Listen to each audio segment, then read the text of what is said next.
अस्सलाम वालेकुम दोस्तों, अल्लाह रब्बुल इज़्ज़त ने इंसानों की हदायत और रहनुमाई के लिए वक्त फ़ौक़तन ऐसी इबादात और शायर मुकर्रर फरमाए हैं जो न सिर्फ रूह की पाकीज़गी का ज़रिया हैं बल्कि बंदे को अपने खालिक के और ज़्यादा करीब कर देती हैं।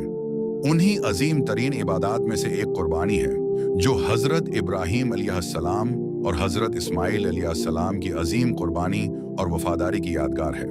कुर्बानी सिर्फ एक जानवर को ज़ब्ह करने का नाम नहीं है, बल्कि ये अपने अंदर तक़व्वी, खुलूस और अल्लाह की रज़ा के सामने सर तस्लीम खम करने का एक गहरा समंदर छिपाए हुए है।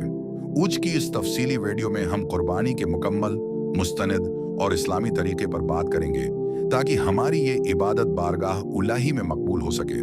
सबसे पहले हमें ये समझना होगा कि कुर्बानी की बुनियाद नीयत पर है।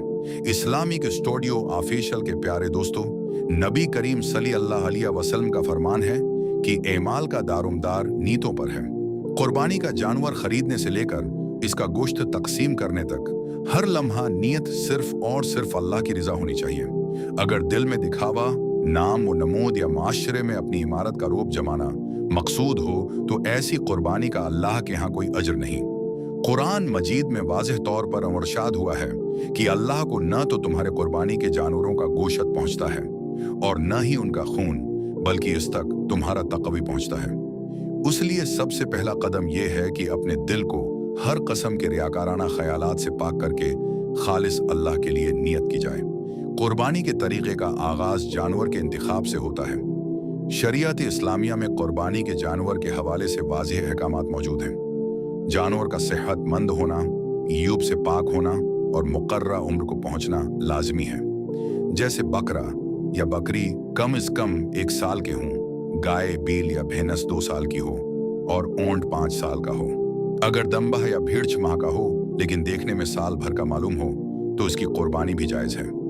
जानवर खरीदते वक्त इस बात का खास ख्याल रखें कि वो ऊंधा, काना, शदीद लंगड़ा या ऐसा बीमार ना हो जिसकी हड्डियां कमजोरी की वजह से दिखाई दे रही हों। अल्लाह की राह में हमेशा बेहतरीन, खूबसूरत और तंदुरुस्त जानवर पेश करना चाहिए, क्योंकि ये हमारे दिल के तक़वी की अलामत है। जब जानवर घर ले आएं तो कुर्बानी के दिन तक उसकी अच्छे तरीके से देखभाल करना, उसे चारा खिलाना और उससे मोहब्बत का बर्ताव करना भी अजर का बायस बनता है। जब कुर्बानी का दिन आ जाए, यानी 10 ज़ुल्हिज्जा की सुबह, तो कुर्बानी का वक्त ईद की नमाज के बाद शुरू होता है।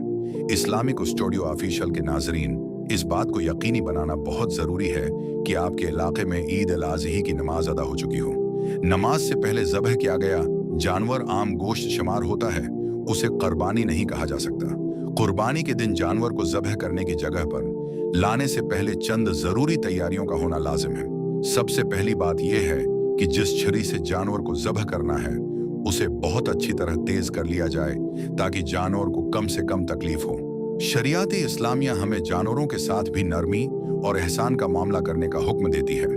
नबी करीम सल्लल्लाहु अलैहि वसल्लम ने फरमाया कि जब तुम ज़ब्ह करो तो अच्छे तरीके से ज़ब्ह करो और अपनी छुरी को तेज कर लो ताकि ज़ब्ह होने वाले जानवर को राहत पहुंचे। जानवर के सामने छुरी को तेज करना सख्त नापसंदीदा और मुकर्रह है, इसलिए ये काम जानवर को लाने से पहले ही मुकम्मल कर लेना चाहिए। इसके बाद जानवर को ज़ब्ह की जगह पर लाया जाए।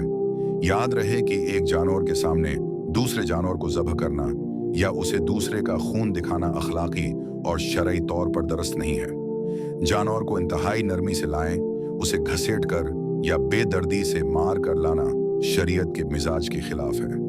ज़ब्ह की जगह साफ सुथरी होनी चाहिए और वहाँ पानी का इंतज़ाम भी होना चाहिए। अब जानवर को कबला रख लिटाने का तरीका आता है। जानवर को बाएं क्रोट पर इस तरह लिटाया जाए कि उसका मुन्हा कबला शरीफ की तरफ हो और उसके पांव भी कबला की समत रहें। लिटाते वक्त नरमी बरतें और अगर जानवर बड़ा हो तो चंद अफराद मिलकर उसे संभालें ताकि उसे चोट न लगे। जब जानवर कबला रख लेट जाए तो ज़ब्ह करने वाले को चाहिए कि वो अपना दायां पांव जानवर के शाने यानी गर्दन के करीबी हिस्से पर हल्का सा रखे ताकि जानवर ज्यादा तड़प न सके और ज़ब्ह करने में आसानी हो। अब ज़ब्ह का असल मरहला शुरू होता है। इस्लामिक स्टूडियो ऑफिशियल के मुअज़्ज़िज़ दोस्तों, कुर्बानी खुद अपने हाथ से करना संत नबवी है। अगर कोई शख्स खुद ज़ब्ह करना जानता हो और उसमें हिम्मत हो तो उसे चाहिए कि वो खुद ये सादत हासिल करे। लेकिन अगर कोई खुद ज़ब्ह नहीं कर सकता तो वो किसी दूसरे मुसलमान माहिर या कसाब से ये काम करवा सकता है। ताहम ज़ब्ह के वक्त खुद वहाँ मौजूद रहना ज़्यादा बेहतर और मुस्तहब है। ज़ब्ह करने से ठीक पहले एक खूबसूरत दुआ पढ़ी जाती है जो नबी करीम सल्लल्लाहु अलैहि वसल्लम से साबित है। वो दुआ ये है, आनी वजहत वजी लिलदी फित्र संवात वलार्ज हनीफन वमाना मिनल मशरकीन इन सलाती वनस्की वमहियाय व ममाती लिल्ला रबिल आलमीन ला शरीक लवब्जालक इमरतवाना अव्वल मुस्लिमीन अल्हम्मनक वलक। इस दुआ का मफहूम ये है कि मैंने अपना रख इस जात की तरफ कर लिया जिसने आसमानों और ज़मीन को पैदा किया यकसो होकर, और मैं मुशरकों में से नहीं हूँ। बेशक मेरी नमाज, मेरी कुर्बानी, मेरा जीना और मेरा मरना सब अल्लाह रब्बिल आलमीन के लिए है जिसका कोई शरीक नहीं, और मुझे उसी का हुक्म दिया गया है और मैं फर्मा बरदारों में से हूँ। ऐ अल्लाह, ये तेरी ही तरफ से है और तेरे ही लिए है। ये दुआ पढ़ने के बाद ज़ब्ह करने वाला बुलंद आवाज से बिस्मिल्लाह अल्लाह अकबर कहे और छरी को जानवर की गर्दन पर चला दे। याद रहे कि बस्मल्लाह कहना फर्ज है। अगर कोई जानबूझकर बस्मल्लाह छोड़ दे तो इस जानवर का गोश्त हलाल नहीं रहता। अलबत्ता अगर भूले से रह जाए तो माफ है। छरी चलाते वक्त उस बात का ख्याल रखना जरूरी है कि गर्दन की 4 रगें कट जाएं। इन 4 रगों में सांस की नाली, खुराक की नाली और खून की 2 बड़ी रगें शामिल हैं जिन्हें शाह रग कहा जाता है। अगर इन 4 में से कम अज कम 3 रगें भी कट जाएं तो ज़ब्ह शरई तौर पर मुकम्मल हो जाता है। ज़ब्ह करते वक्त छुरी को ताकत और सफाई से चलाना चाहिए ताकि रगें फौरन कट जाएं और जानवर को ज़्यादा तड़पना ना पड़े। लेकिन इस बात का भी खास ख्याल रखें कि छुरी इतनी गहरी ना चली जाए कि वो हराम मग्ज यानी रीढ़ की हड्डी के अंदर तक पहुंच जाए या जानवर का सर ही जिस्म से अलग हो जाए। गर्दन को पूरा काट कर सर अलग कर देना मकरूह है। जब रगें कट जाएं और खून तेजी से बहने लगे तो जानवर को इसी हालत में छोड़ दिया जाए। इस वक्त सबसे बड़ी गलती जो अक्सर कुसाब या लोग करते हैं वो ये है कि जानवर के ठंडा होने से पहले ही उसकी जबान काट देते हैं, उसकी टांगों के जोड़ काट देते हैं या उसकी खाल उतारना शुरू कर देते हैं। इस्लामिक स्टूडियो ऑफिशियल के प्यारे नाजरीन, ये अमल इंतहाई दर्दनाक और शरई तौर पर सख्त ममनुआ है। जब तक जानवर की रूह मुकम्मल तौर पर निकल न जाए, उसका जिस्म पूरी तरह ठंडा ना हो जाए और उसकी हरकत खत्म ना हो जाए, तब तक उसके जिस्म के किसी हिस्से को काटना या खाल उतारना शुरू करना बिल्कुल जायज नहीं है। जानवर को सुकून से अपनी जान जानी आफरे के स्पर्द करने दें, क्योंकि खून का पूरी तरह निकल जाना गोशत को पाक और सेहत के लिए मुफीद बनाता है। जब जानवर मुकम्मल तौर पर ठंडा हो जाए तो अगला मरहला खाल उतारने और गोशत बनाने का होता है। इस मरहले पर भी सफाई स्थराई का खास ख्याल रखना चाहिए। खाल को एहतियात से उतारा जाए ताकि वो ज़ाया ना हो, क्योंकि कुर्बानी की खाल या उसकी कीमत गरीबों और मुस्तहकीन का हक होती है। गोशत बनाते वक्त इस बात को यकीनी बनाएं कि खून के लोथड़े या गुंदगी गोशत के साथ न लगी रहे। इस्लामिक स्टूडियो ऑफिशियल के नाजरीन, गोश्त की तकसीम के हवाले से इस्लाम ने हमें एक बेहतरीन और मुतवाज़िन तरीका कार अता किया है। मुस्तहब तरीका यह है कि कुर्बानी के गोश्त के 3 बराबर हिस्से किए जाएं। एक हिस्सा अपने घर और बाल बच्चों के लिए रखा जाए, दूसरा हिस्सा अपने करीबी रिश्ता दारों, अजीज व अकारिब और दोस्तों में तकसीम किया जाए और तीसरा हिस्सा गरीबों, मुस्कीनों और महताजों में बांटा जाए। अगर कोई शख्स गरीब है और उसके बाल बच्चे ज्यादा हैं तो वो सारा गोशत अपने घर के लिए भी रख सकता है, उसमें कोई गुनाह नहीं।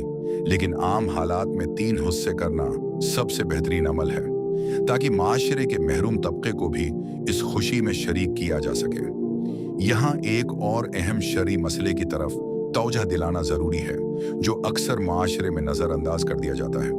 कुर्बानी के कसाब की इजरत या मजदूरी के हवाले से वाज़ेह हुक्म है कि उसे कुर्बानी का गोश्त, खाल या चर्बी मजदूरी के अवज नहीं दी जा सकती। कसाब को इसकी मेहनत के पैसे अलग से नकद रकम की सूरत में दिए जाएं। हाँ, अगर कसाब को उसकी पूरी मजदूरी देने के बाद आप उसे बतौर हदिया या दोस्त के गोश्त का कोई हिस्सा देना चाहें तो वो बिल्कुल जायज़ है, लेकिन उसे मजदूरी का मुतबादल नहीं बनाया जा सकता। इसी तरह कुर्बानी की खाल को बेचकर इसकी रकम अपने ज़ाती इस्तेमाल में लाना या उससे कुसाब की इजरत देना सख्त हराम है। खाल या तो किसी गरीब को दे दी जाए या फिर उसे बेचकर इसकी पूरी रकम किसी मुस्तहक ज़ुकवा यतीम खाने या दीनी मदरसे में बतौर सदका जमा करा दी जाए। कुर्बानी का अमल मुकम्मल होने के बाद एक आखिरी और इंतहाई अहम जिम्मेदारी सफाई इस्तराई की होती है। इस्लाम में सफाई को निस्फ ईमान करार दिया गया है। जानवर का फजला, ओझड़ी की गंदगी और खून गली महलों में खुला छोड़ देना सख्त गुनाह और लोगों को तकलीफ देने का बायस है। इस्लामिक स्टूडियो ऑफिशियल के नाजरीन, एक सच्चा मुसलमान कभी दूसरों के लिए अजियत का सबब नहीं बनता। हमें चाहिए कि कुर्बानी के बाद तमाम गंदगी को जमीन में गहरा गड्ढा खोद कर दबा दें या बल्दिया के मुकर्रर कुर्दा कुचरे दानों तक पहुंचाएं। खून पर मिट्टी या चूना डाल दें ताकि बदबू न फैले और बीमारियां जन्म न लें। अगर हमने कुर्बानी जैसी अजीम इबादत की लेकिन अपने पीछे गंदगी छोड़कर दूसरों के लिए बदबू और ताफुन का अजाब खड़ा कर दिया, तो हम इस्लाम के बुनियादी उसूल यानी मखलूकी खुदा को राहत पहुंचाने के मकसद में नाकाम हो जाएंगे। खुलासा ये है कि कुर्बानी का इस्लामी तरीका हमें नज्म व ज़ब्त, सफाई, जानवरों के साथ नरमी, गरीबों की हमदर्दी और अल्लाह की कामिल इताअत सिखाता है। जब हम इन तमाम अहकामात पर खुलूसी दिल के साथ अमल करते हैं तो हमारी कुर्बानी सिर्फ एक रस्म नहीं रहती, बल्कि वो बारगाह इलाही में तकर्रुब का एक अजीम जरिया बन जाती है। अल्लाह रब्बुल इज़्ज़त से दुआ है कि वो हम सब की कुर्बानियों को अपनी बारगाह में कबूल व मंजूर फरमाए, हमारे दिलों में इखलास पैदा करे और हमें शरीयत के मुताबिक जिंदगी गुजारने की तौफीक अता फरमाए।